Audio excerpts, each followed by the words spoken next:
Yes, Namaste students. I hope you are doing well. So last class what we have discussed is regarding the causes of the farmers movement.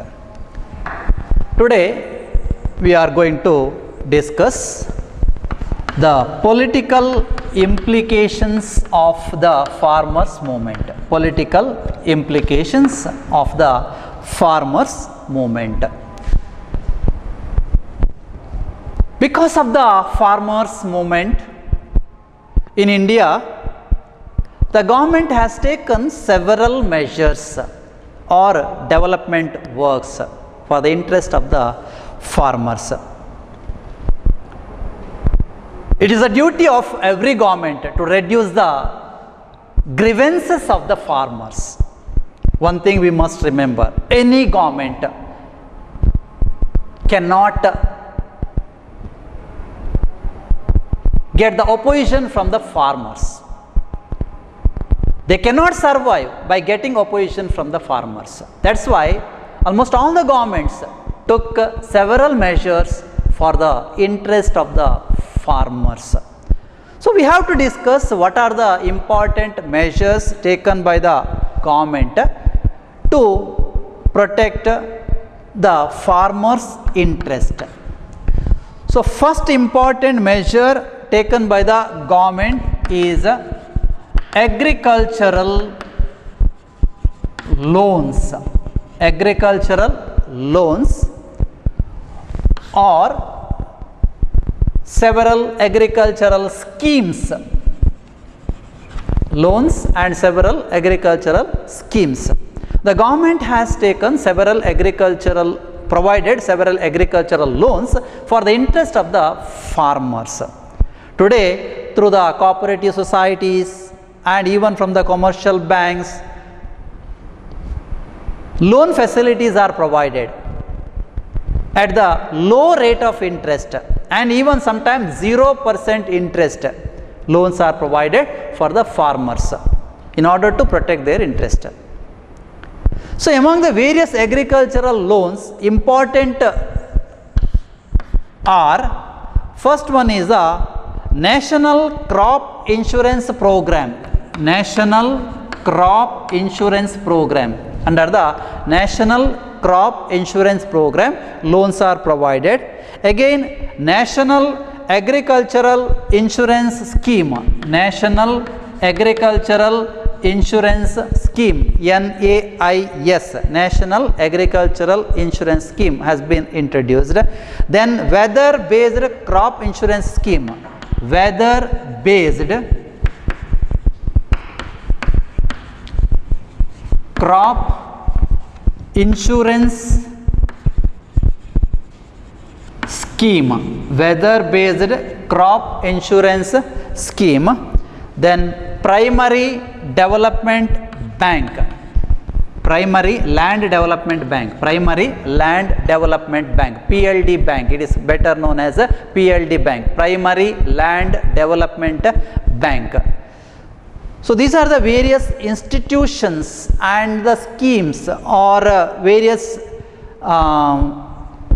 authorities which are established by the government to provide financial benefits through the loans and other financial benefits to the farmers.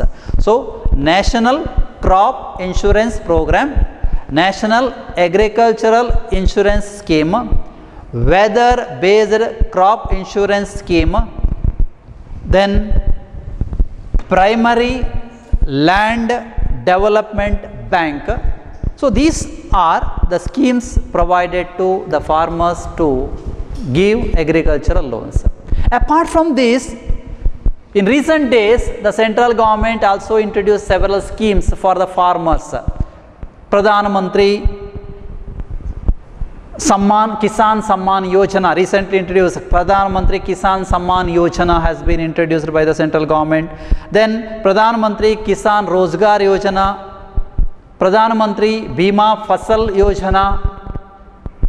These are the important Fasal Bima Yojana, sorry, Pradhan Mantri Fasal Bima Yojana. These are the important schemes introduced by the central government recently in order to protect the interest of the farmers. So, agricultural schemes and agricultural loans. Then National Agricultural Scheme, the second important measure taken by the central government is the National Agricultural Scheme. National Agricultural Scheme. In 2007, under the National Development Council, some enormous measures were made to improve the National Agricultural Scheme. Particularly, enormous arrangements were made to improve the agriculture, and National Agricultural Scheme was introduced.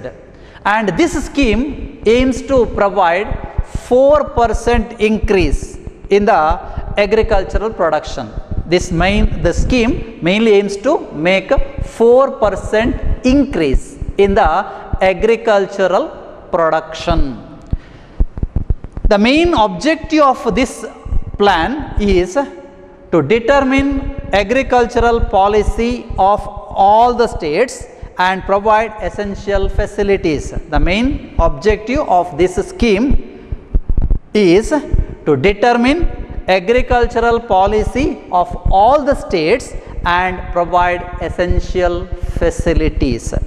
Thus, National Agricultural Scheme has been established by the central government. It was in 2007 under NDC, National Development Council. National Agriculture Scheme was implemented, and its main aim was to increase 4% increase in the agricultural production. Then the third important measure was taken by the government, particularly by the central and the state government, is waiving the loan. Waiving the loan or waiving of debt, waiving of debt. Waiving the debt. When the farmers fail to get proper price for their product, or when they fail to get expected yield in their field, then they are not in a position to repay their loan. When they fail to repay their loan, as already mentioned in the last class, they will commit suicide, which directly affects the family of the farmers. So, in order to support the farmers, the government also waive the farmers' loan, and the intention of the government is to minimize or reduce the suicides of the farmers. So, waiving of loans mainly to reduce the suicides of the farmers. So, farmers will commit suicide when they fail to get expected yield or fail to get expected price for their products. When they fail to get the expected yield or price for their product, they are not in a position to repay their loan, so they will commit suicide. In order to reduce the suicidal rates, the government decides to waive the debt of the farmers. Then fourth one is the establishment of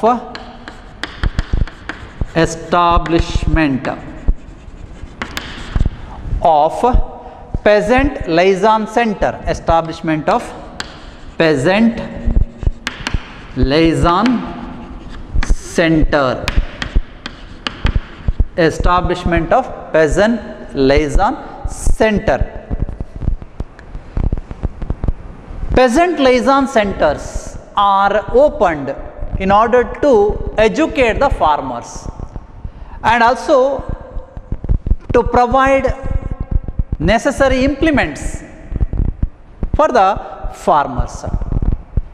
Through the peasant liaison center, the informations are shared regarding the quality of the seeds, about the fertilizers, then also to protect the crops from various diseases.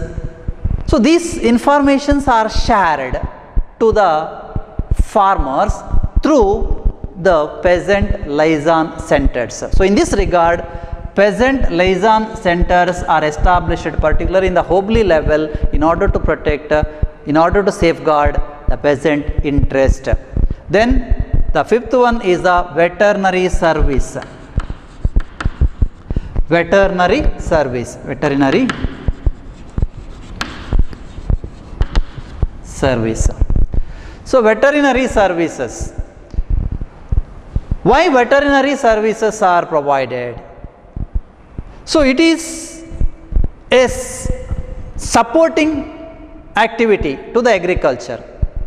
The government provides veterinary services to the livestock, mainly to help the farmers. Along with agriculture, the dairying, development of organic farming, which is called as Savayava Krishi, organic agriculture, it also should be given importance. Making the farmers to less use of fertilizers. It is very important. The farmers should depend more to the organic farming, where the fertility of the soil can be improved, it can be maintained. So in order to protect the fertility of the soil and in order to minimize the use of fertility to the agriculture, organic farming, organic agriculture is promoted, which is popularly called as Savayava Krishi. So in order to organic farming or agriculture, veterinary service should be provided. The farmers also involved in dairying, production of milk. This is also one of the advantage to the farmers or added advantage to the farmers along with the agriculture. So veterinary service are provided by the government for the interest of the farmers. Then the next one is the land reforms.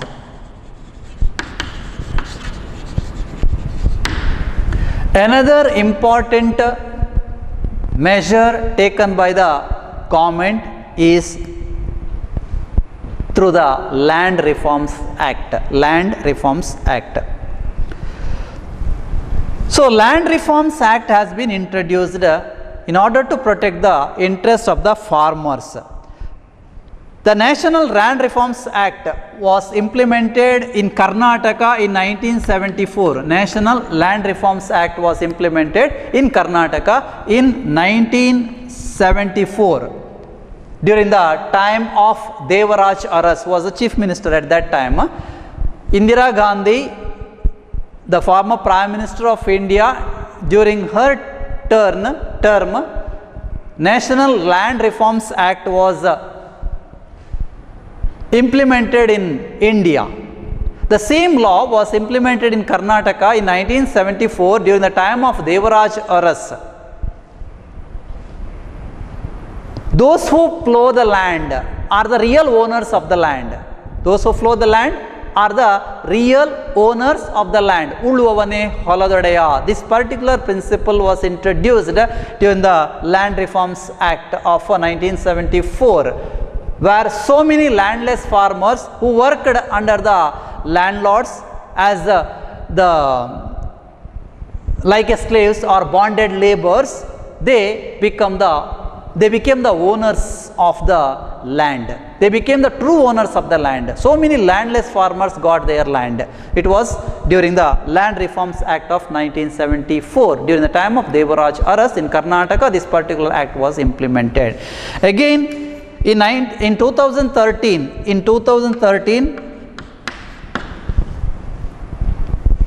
Land Reforms Act was introduced, and this Land Reforms Act of 2013 provides more compensation to the landowners.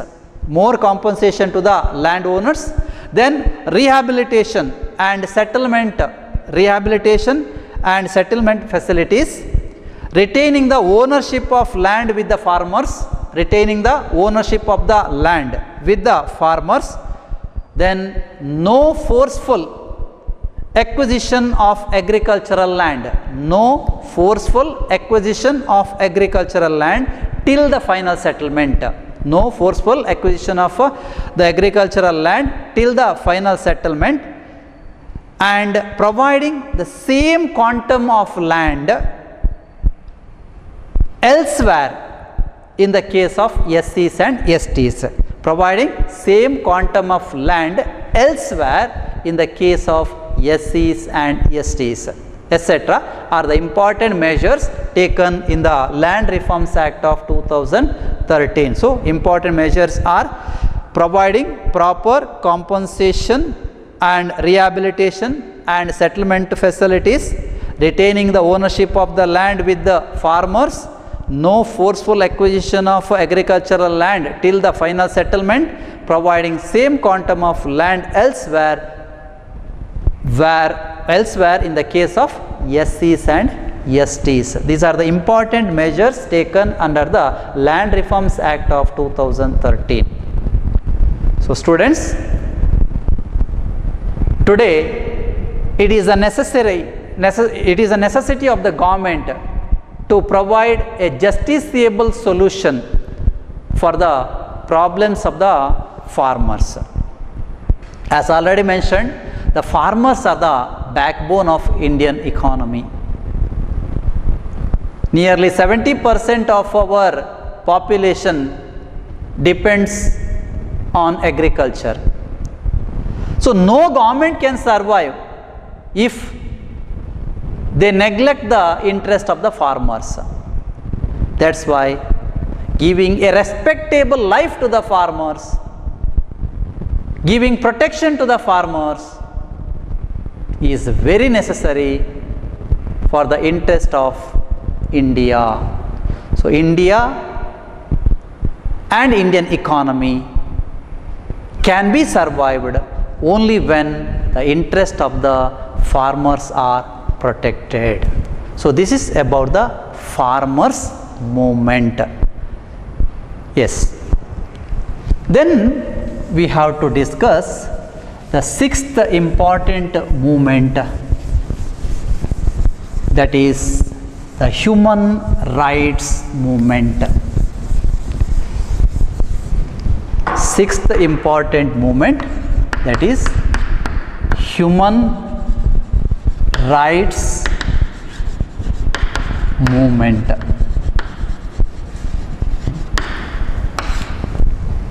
Human rights movement. Today, the question of human rights or the violation of human rights become an international issue. In all over the world, the human rights violations are taking place in different forms, in different ways. The human rights are almost related with our natural rights, like the right to equality, right to liberty, the social, economic or political justice, the freedom of expression. So, these are all the important natural rights we are enjoying in the society. And there is a threat to the enjoyment of our natural rights, which is considered as the violation of human rights. So, in this regard, there is a concern at the international level to protect the human rights. The international organization, that is United Nations, made it clear that it is a mandatory of every country to include human rights in the constitution. It is mandatory to all the countries to protect the human rights or the natural rights of the people. So in this regard, human rights violation got a limelight in the modern society. So we have to know about the human rights, how it is getting violated, then what are the remedies taken for the violation of human rights. Then what is human rights? First of all, we have to know what is human right. Human rights are the basic rights. Human rights are the basic rights. Human rights are the basic rights and freedoms. Basic rights and freedoms that belongs to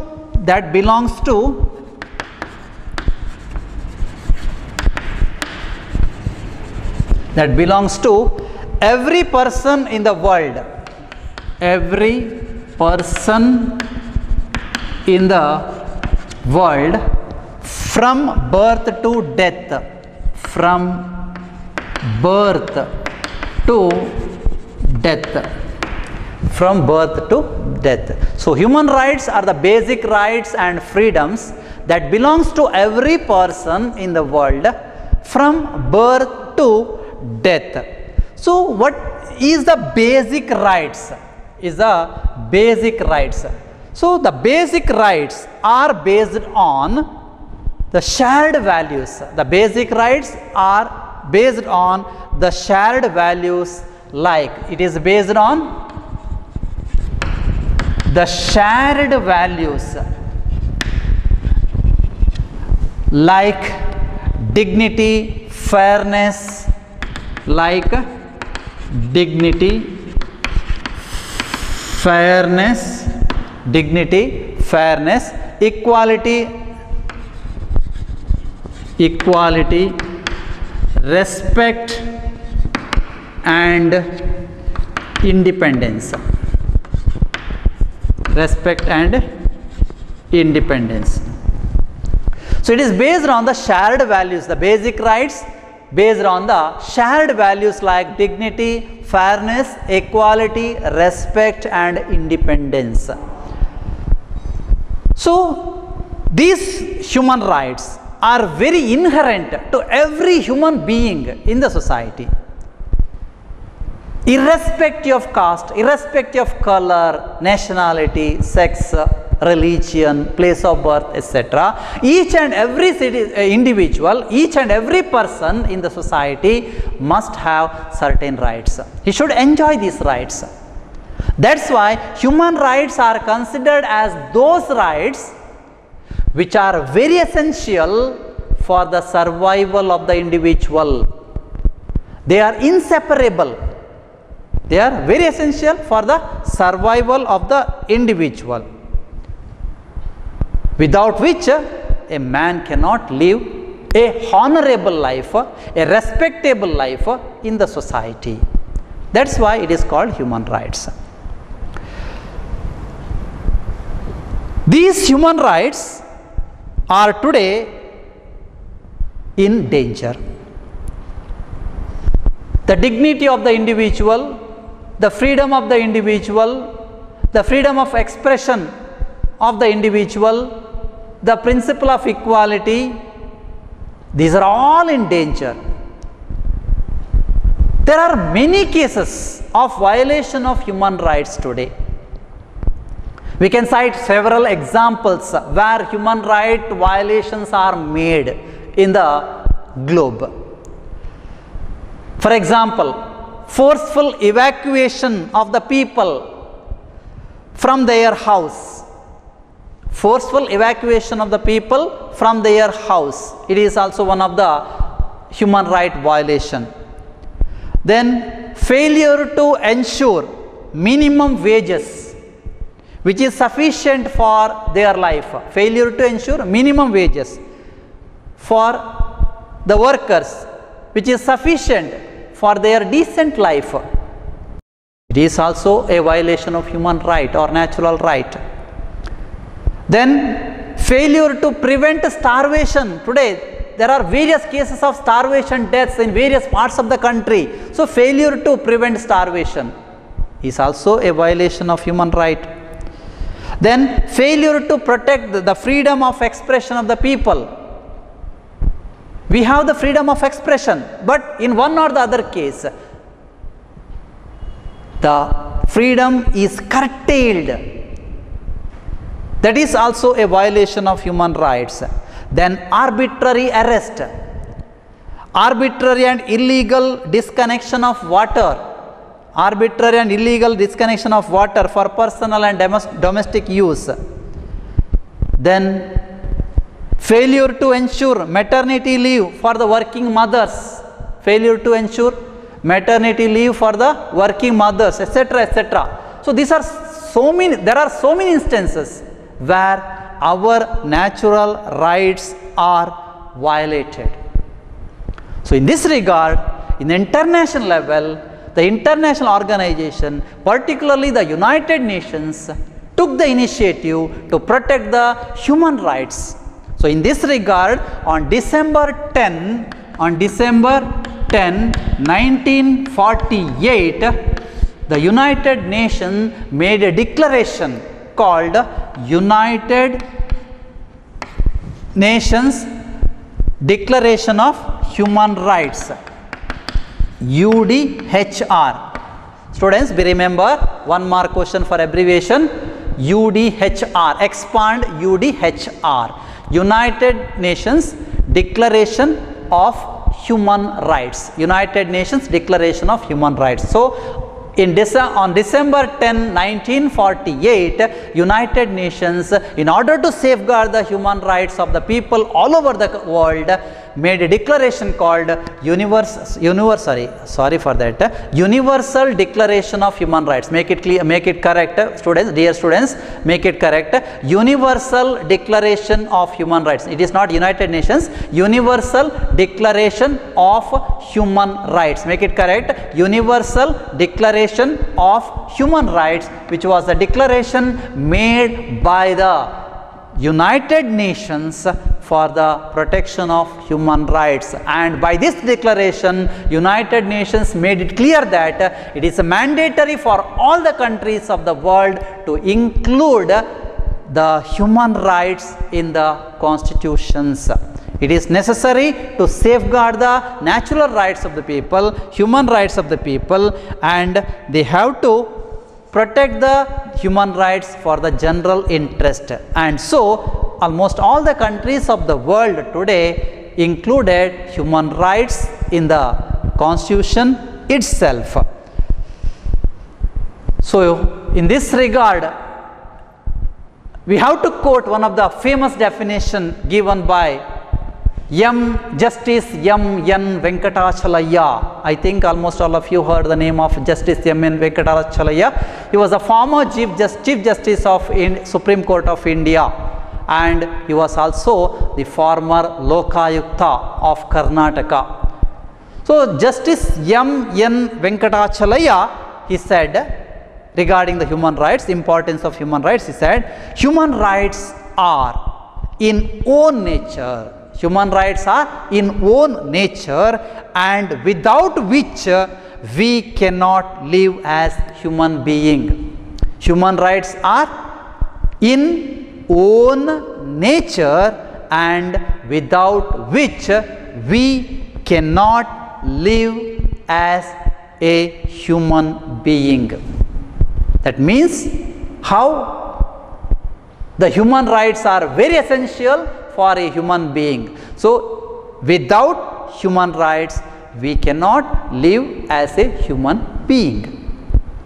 So in order to protect our natural rights, in order to safeguard our freedom or our freedom of expression, we need a right called human right.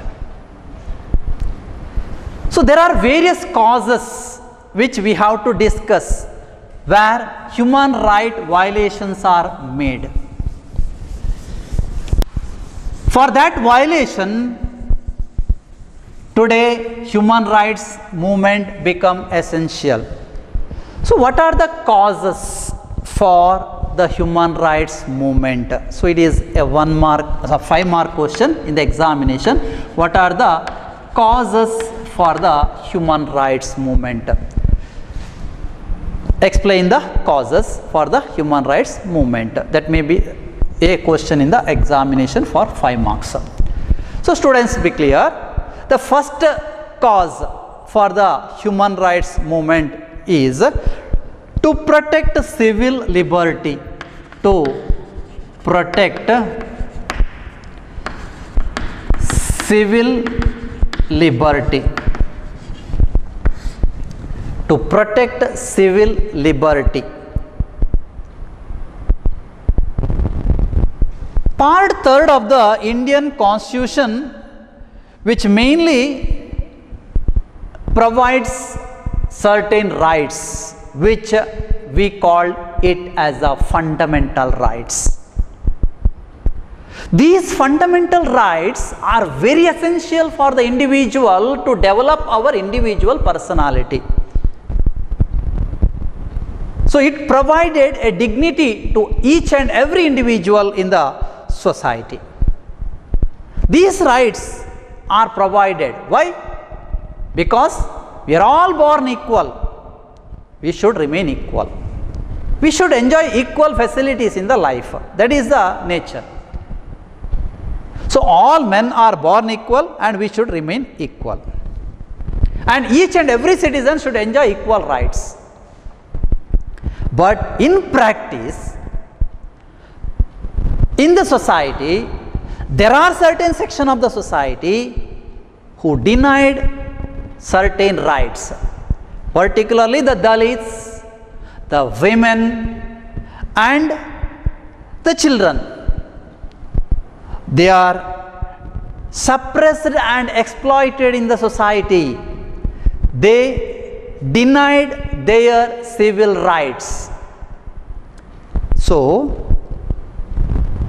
in order to avoid the atrocities over these people, the human rights activists are struggling today.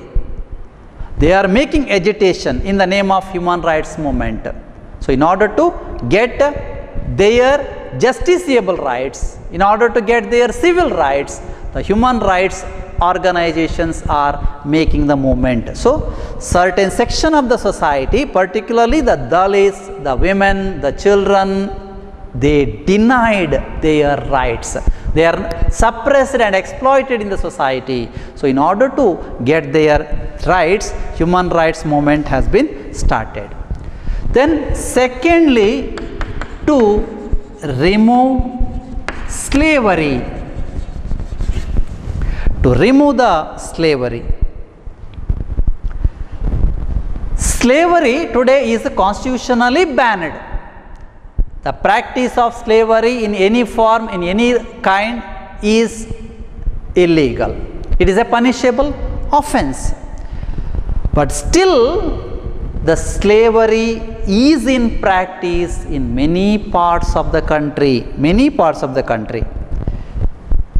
It may be in the form of child labor, or it may be in the form of bonded labor, where the slavery is still persist in the Indian society, still in practice in the Indian society. So, agitation become essential in order to remove this kind of slavery. So, agitation become essential in order to remove this slavery. So, human rights movement started to remove the slavery in the society. Then third one is to protect the family life. To protect the family life. The third important reason for the human rights movement is to protect family life. Every citizen in the society have their own right or right of family life. Each and every citizen. But what is going on in the society? In the name of modernization, today the youths are making intercaste marriages, interreligious marriages. But the parents of these youths are not ready to cope up with these developments. The traditional mindset of the parents did not allow the younger generation when they made the intercaste or interreligious marriages. So, in order to protect their family dignity, in order to protect the respect of their caste or family, the parents even killed their children in the name of Maryada Hatye or honorary killing. So, honorary killing or Maryada Hatye become common today. Why? In order to protect the respect of the family, dignity of the family, the parents even kill their children when they made intercaste or interreligious marriages. So, today the younger generation, in the name of modernization, due to modernization, they involved in they are making intercaste marriages or interreligious marriages. But the family, the parents, they are not ready to adjust themselves to these intercaste or interreligious marriages because of their traditional mindset. They consider it as the great insult to their family respect or dignity. So, in order to protect their family respect or dignity, they even killed their children. There are so many instances we can see in the newspapers where the parents are killing their children. They are burning their children when they made marriages with the lower caste of the society. It is called as Maryada Hatye. So, students, be clear, there may be a 2 marks question. What is Maryada Hatye? So, Maryada Hatye, it is also called as honorary killing. It is in order to protect the respect of the family, the parents kill their children when they made intercaste or interreligious marriages. So, in order to protect the respect of the family, the parents killed their children in order to protect their respect. So, when they make the intercaste or interreligious marriages, they kill their children. So, what it means? Even though the people have their right of family, they cannot protect themselves. Dowry deaths are common today. So, what it shows, the violation of the family right is still persists in the Indian society. So, in order to protect the family life, today the human rights activists are making a agitation. It become inevitable to safeguard the rights of each and every citizen of the society. So, in order to protect the family life, human rights movement has been started. Then next important reason is to protect the Dalit rights, to protect the Dalit rights. Today, the Dalits are one of the exploited section of the society. They are suppressed and oppressed. The injustice, the made snana, Common term is used in Karnataka, Made Made Snana, in some parts of the state where the Dalits are involved in Made Made Snana. Then social ostracism or social boycott of the Dalits. Then Dalits are forced to carry night soil by the upper caste people. Forced to carry night soil by the upper caste people. These are common in some parts of the country. This is considered as atrocities over the Dalits. Suppression of the Dalit rights. One thing you must be clear that all these are the violation of human rights, where the Dalit interests are in danger. They are not protected. So in order to get rid of from these problems, the human rights movement has been started. Human rights activists organized for the cause of the Dalits. So fourth one, to protect the Dalit interest, human rights movement has been started. Then finally, fifth one, rejection to file cases. Rejection to file cases.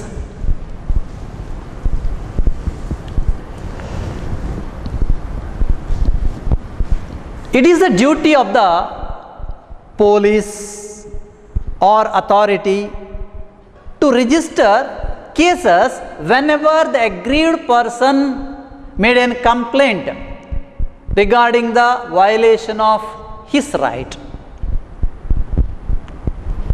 But due to the pressure or influence from the politicians or by the upper caste people or the dominant caste, the police or the concerned authorities were not ready to register the cases related to the violation of the rights of the suppressed people. So in this, so many times, these people were not provided even the medical aid. So this is a clear humiliation. This is a clear violation of human rights. Whenever the medical aid is necessary, we have to provide at first instance. We have to hear the grievances of the people. It is a duty of the authority or the police to hear the grievances of the people and also to file the cases. If this is not done, then what they have to do? They will go for agitation. So whenever the authority failed to file the cases or refused to file the cases, the human rights movement has been started. An organized effort has been started to protect their interest. So these are the important causes for the human rights movement: to protect the civil liberty, to remove the slavery, to protect the family life, to protect the Dalit rights, and also the rejection to file the cases are the important reasons for the human rights. Yes. Because of the human rights movement within the country, several important measures are taken, which will be discussed under the name of political implications. The human rights movement brought several changes in the society. What are the important developments or measures taken by the government?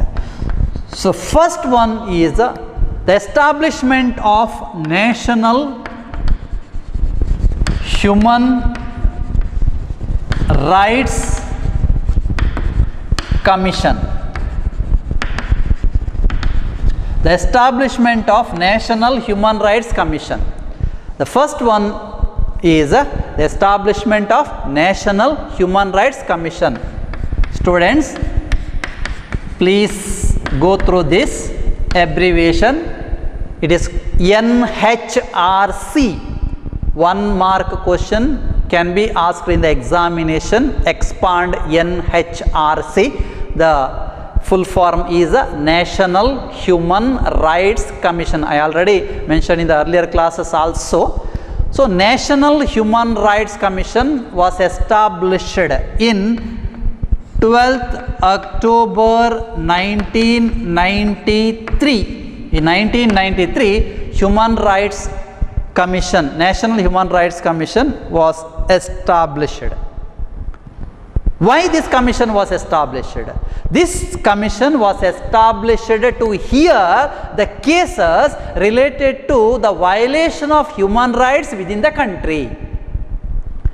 If any violations of human rights are made in any part of the country, we can file the cases in the National Human Rights Commission. This National Human Rights Commission consists of a chairman. It consists of a chairman and other members. Chairman and other members.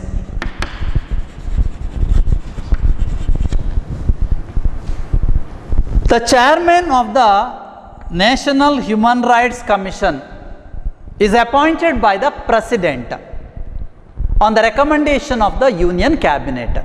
He is appointed by the President on the recommendation of the Union Cabinet. The chairman of the Human Rights Commission, National Human Rights Commission, may be a sitting or retired Chief Justice of the Supreme Court of India. Sitting or the retired Chief Justice of the Supreme Court of India is appointed as the chairman of the National Human Rights Commission. At present, you must be clear about this. H.L. Dattu is the present Human Rights Chairman, National Human Rights Chairman in India. H.L. Dattu is the present Chairman of the National Human Rights Commission. What is the duty of the National Human Rights Commission? So, National Human Rights Commission, what will do? It will prepare the list of human rights. It will prepare the list of the human rights and will get approval from the government.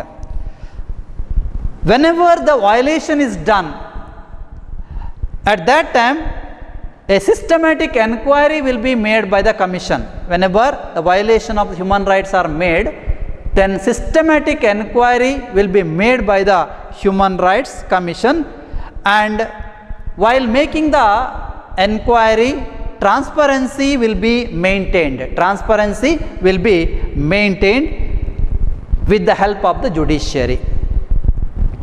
If the existing law is not enough mainly to fulfill the needs of the inquiry, then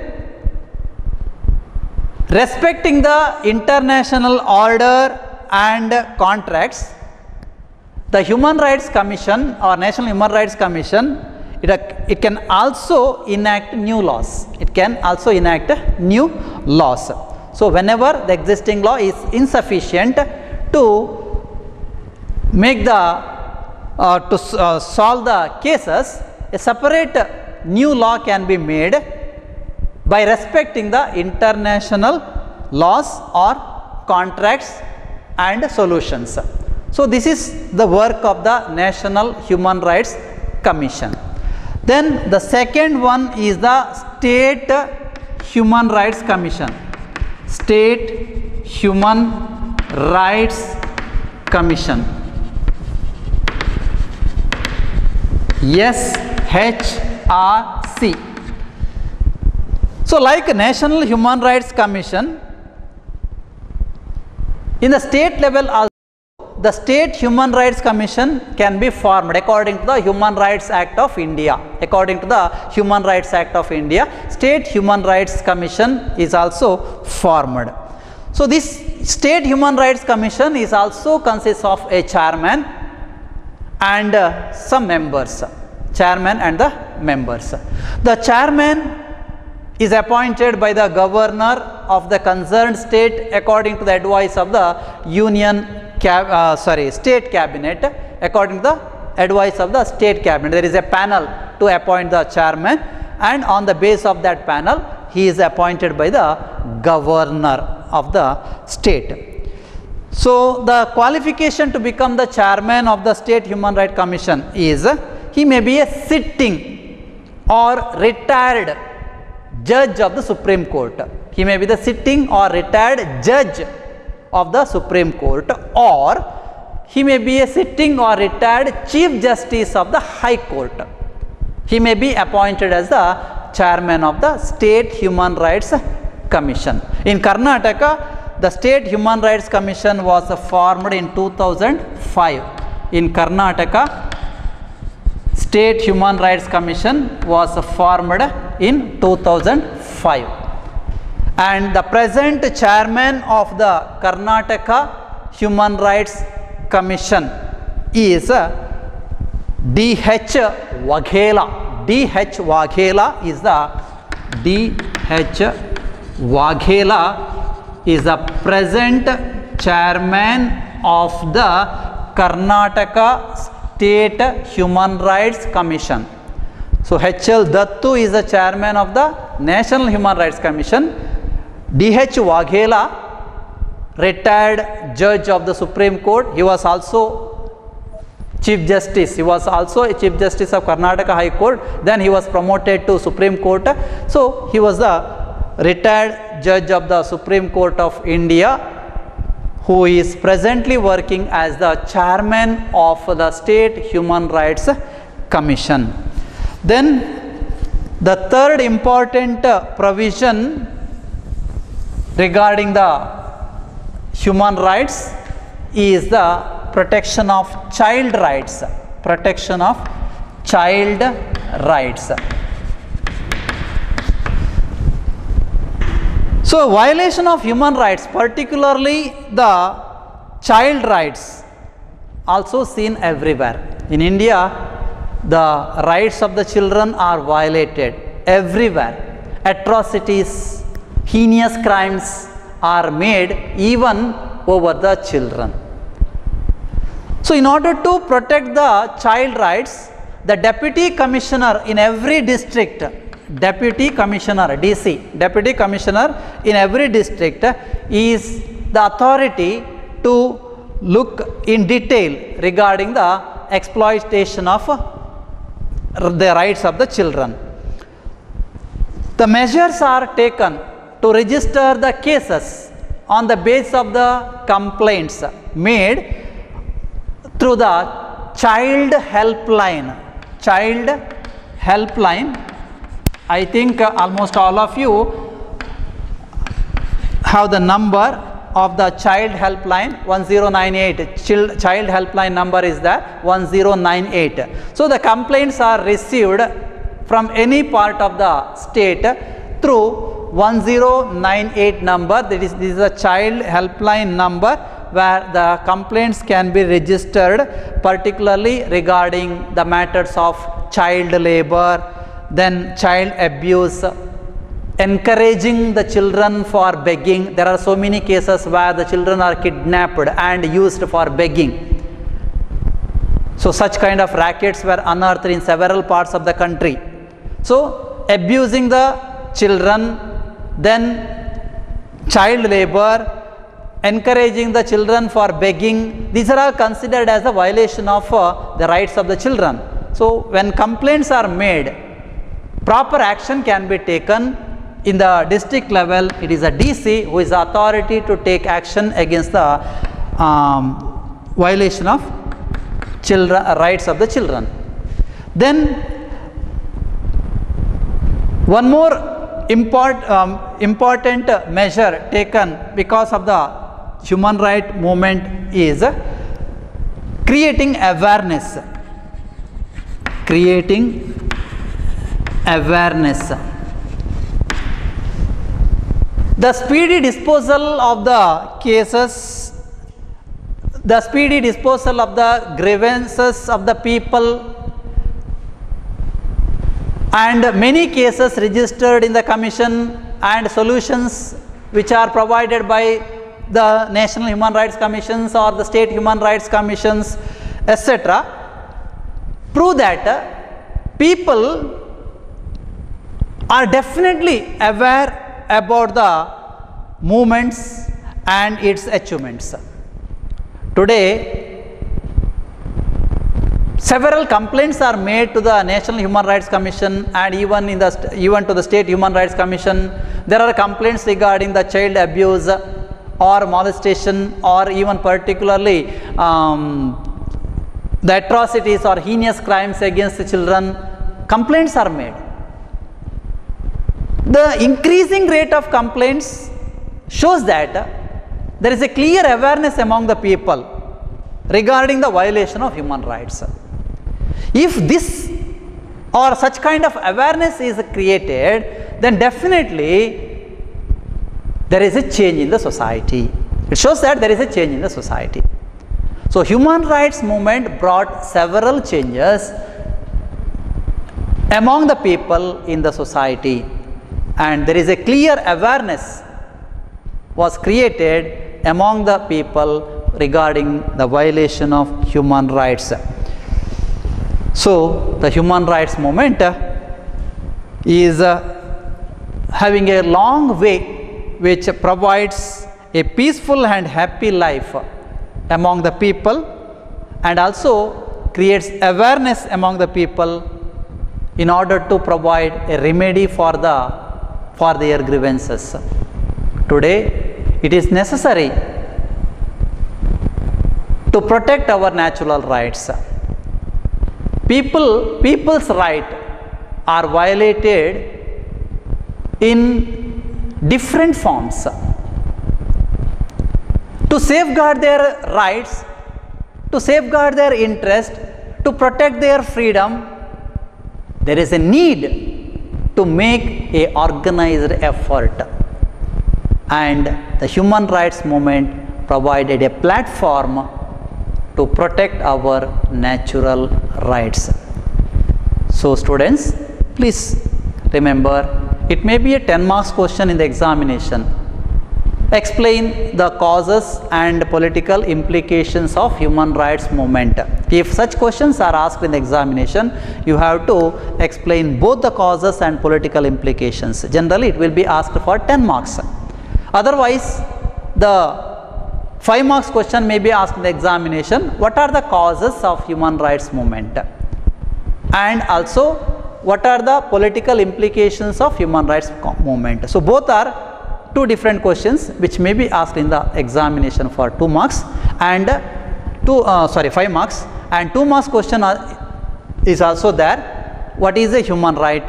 Then what is a Maryada Hatya? 2 important questions are there for 2 marks. What is a human rights? What is Maryada Hatya? You have to answer the question for 2 marks. Then 1 mark question is there, expand UDHR. That means, once again I want to clarify it, that is Universal Declaration of Human Rights, Universal Declaration of Human Rights. Then about NHRC, expand NHRC, that is a National Human Rights Commission. Then when the National Human Rights Commission was established, this is also one of the question for 1 marks. When the Human Rights Commission was established, National Human Rights Commission was established, it was in 1993. So these things you have to remember in this concept. So thank you.